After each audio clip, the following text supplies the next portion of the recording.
Alrighty, I finally made a PowerPoint. So this is in response to the poll I left on the page about kind of areas where people struggle with. This is in response to complex medical problems, complex medical calls. So I made a PowerPoint. It kind of goes over some common medications people should be familiar with, common illnesses people should be familiar with. This is not a mutually exclusive PowerPoint. There's a lot of other stuff I could have included.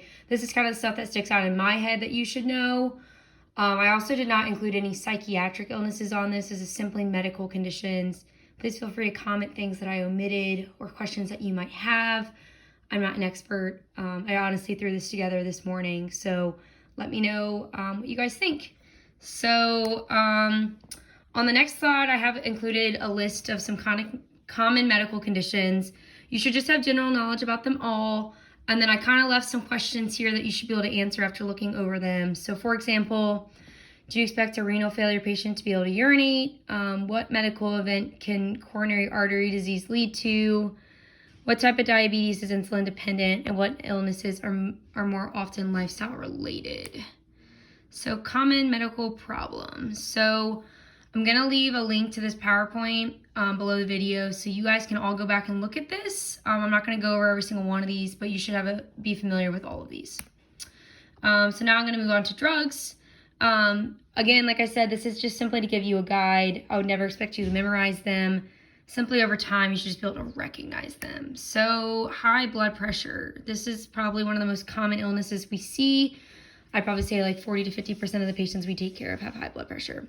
So I kind of went through a way to kind of look at these and begin to recognize this is stuff I put in parentheses, or not parentheses, in quotations. So diuretics, my fluid pill. So probably the most common one we see is Lasix.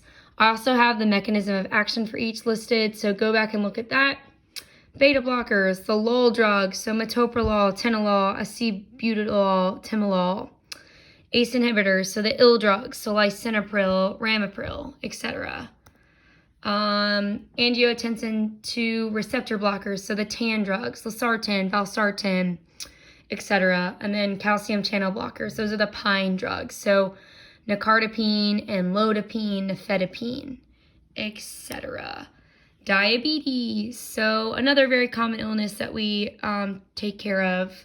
So we'll go through insulin first. So kind of going back to the common illnesses, you should know that, type 1 diabetes is the insulin dependent diabetic. So they simply do not create insulin anymore. Their bodies are unable to excrete insulin. Whereas in type 2, this is more like lifestyle related.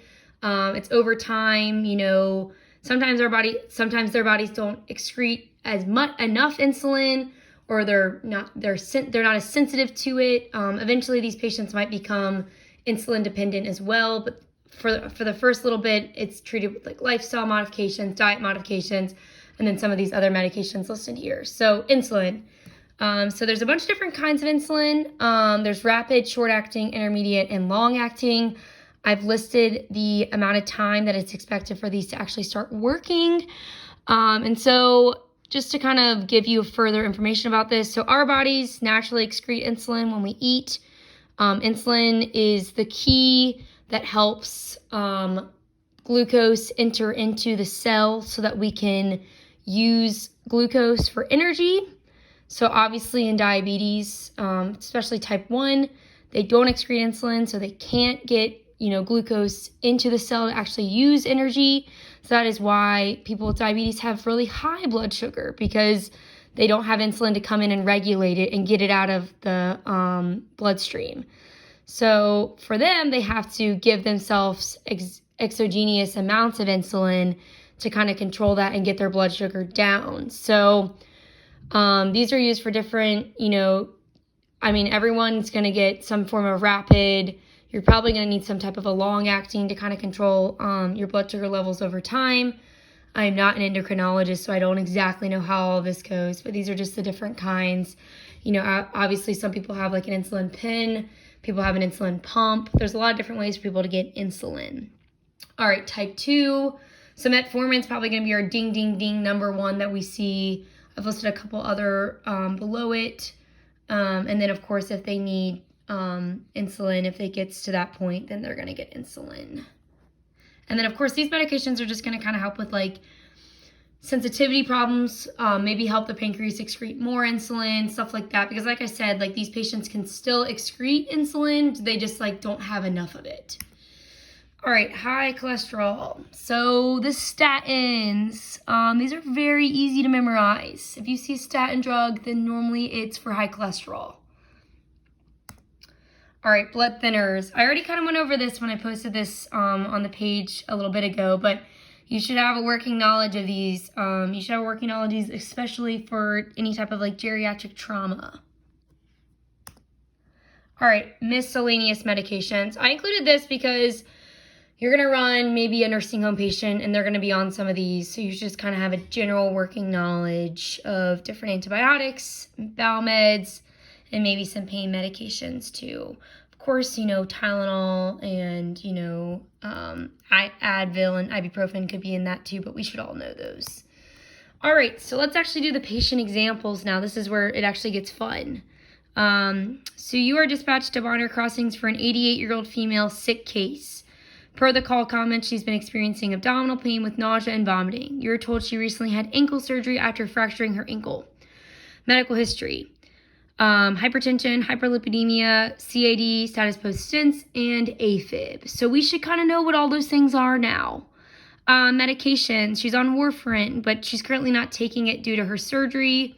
Metoprolol, Lasix, atorvastatin, oxycodone, PRN for pain. You further assess the patient and you learn that she's been taking her oxycodone around the clock and that has been making her nauseated. She also has not had a bowel movement in the past 3 days. What medication could cause this? So oxycodone could cause all of this. So oftentimes when oxycodone is prescribed, they normally prescribe it with Zofran, which is, for nausea. And then oxycodone also constipates us. So she likely has just been constipated due to the surgery, due to taking oxycodone. So that's kind of what's going on here. Of course, there could be a lot of other things going on. She has a significant medical history, but, we start to add 2 and 2 together and we can kind of maybe have an idea of what our differential is for this. All right, example number 2. You are dispatched to a house for a 22-year-old male who's noted to be lethargic. You have no further information. Medical history, type 1 diabetes and asthma. Medications, insulin glargine, insulin lispro, and glucagon. You do some further investigation and note the vial of insulin lispro to be empty. How quickly does insulin lispro work? So if we go back in our PowerPoint, we know that insulin lispro works. So right here, it's 2 to 20 minutes. So if we go back to so what do we think? What do we think happened? So we do some further information, blood sugar 25. What do we think happened? He might have taken way too much and it bottomed his blood sugar out. You are dispatched to a call to the Laurels of Bonaire for a 79-year-old male with AMS. The patient is noted to be confused. No further information. Medical history, remission from colon cancer, previous MI, previous CVA, diabetes type 2, chronic UTIs, glaucoma. Medications, atenolol, pravastatin, Senna, Docusate, Miralax, metformin, and Tylenol. His AMS could be a number of things. What medications are important? So obviously, he could be having a number of problems going on, but what medications do we think, we actually need to look at? So we know Senna, Docusate, and Miralax, okay, those are bowel meds. We can kind of cross those off. Tylenol, okay, for pain. So we know atenolol, pravastatin, what is that for? Obviously, that's for high cholesterol. So we know atenolol and metformin, okay, those are the medications that are actually maybe treating conditions. So he probably has atenolol prescribed for his, maybe from his previous CVA, previous MI. I didn't include that he had high blood pressure. And then metformin for his diabetes.